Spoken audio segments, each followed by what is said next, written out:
Hello bachcho, let's read this question. The question says, explain decarboxylation and acetylation. Give an example for each to understand. The key concept for this question is decarboxylation and acetylation.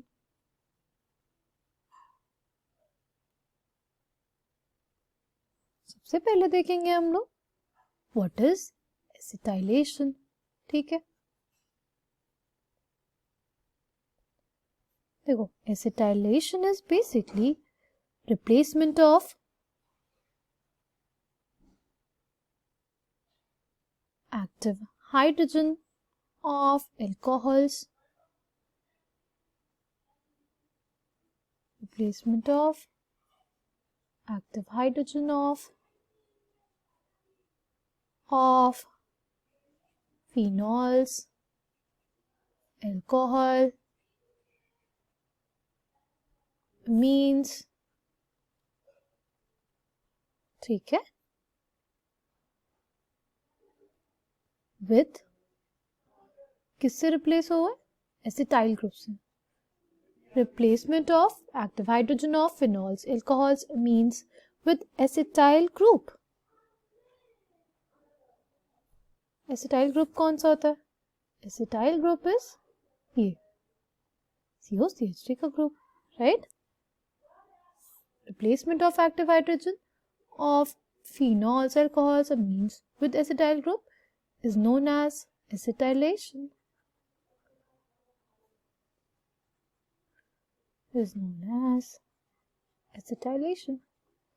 मतलब hydrogen का हट के हमारे acetyl group का लगना क्या कहलाता है? एसिटाइलेशन. ठीक है, अगर हम एग्जाम्पल की बात करें तो सपोज हम लोग फिनॉल कंसिडर करते हैं. ये हमारे पास है फिनॉल. ठीक, फिनॉल में क्या प्रेजेंट है? फिनॉल में प्रेजेंट है ये एक एसिडिक एच, राइट? इस एसिडिक एच को कैसे रिमूव किया जा सकता है? इस एसिडिक एच को रिमूव किया जा सकता है with the help of a base. तो यहाँ पे बेस हम लोग ले लेंगे क्या? pyridine. ठीक, ये क्या करेगा? हमारे जो एच है उसको रिमूव करेगा और हमारे पास बन जाएगा फिनॉक्साइड आयन, राइट?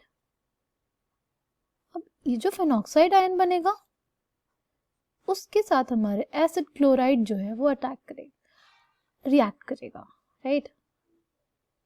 ठीक है, सपोज ये हमारे पास फिनॉक्साइड बन गया और ये हमारा एसिड क्लोराइड है. तो हमारे पास ये फिनॉक्साइड आयन क्या करेगा? अटैक करेगा हमारे कार्बोनिल सेंटर पे, इलेक्ट्रॉन डाउन सीरिया से मूव करेगी और हमारे पास बन जाएगा क्या? हमारे पास बन जाएगा कुछ ऐसी स्पीशीज, एक टेट्राहेड्रल इंटरमीडिएट. सिंस यहाँ पे जो हमारा क्लोरीन ग्रुप है, क्लोराइड आयन है, it's a good leaving group, तो ये निकल जाएगा और हमारे पास बन जाएगा ये एक एस्टर, राइट? क्या बन गया हमारे पास? एक एस्टर बन गया, राइट? तो हमारे पास सिंपली क्या हुआ? ये जो हाइड्रोजन था उसका रिप्लेसमेंट हो गया किससे? एक एसिटाइल ग्रुप से. तो this process is known as acetylation. ठीक, नेक्स्ट हम लोग देखेंगे डीकार्बोक्सिलेशन. डीकार्बोक्सिलेशन क्या होता है? डीकार्बोक्सिलेशन, डी जो होता है इसमें, इसका मतलब होता है रिमूवल. किसका? कार्बोक्सिल ग्रुप का, कार्बोक्सिल ग्रुप का. यानी इसमें हमारे पास कौन सा ग्रुप निकलता है? इसमें कौन सी चीज का एलिमिनेशन होगा? हमारे यहाँ पे एलिमिनेशन होता है हमारे पास CO2. ठीक है, इसमें एलिमिनेशन हमारे पास होता है किसका? CO2 का. ठीक है, इसको अगर लिखना हो तो हम लोग लिख सकते हैं the process of removal of CO2 from a carboxylic acid.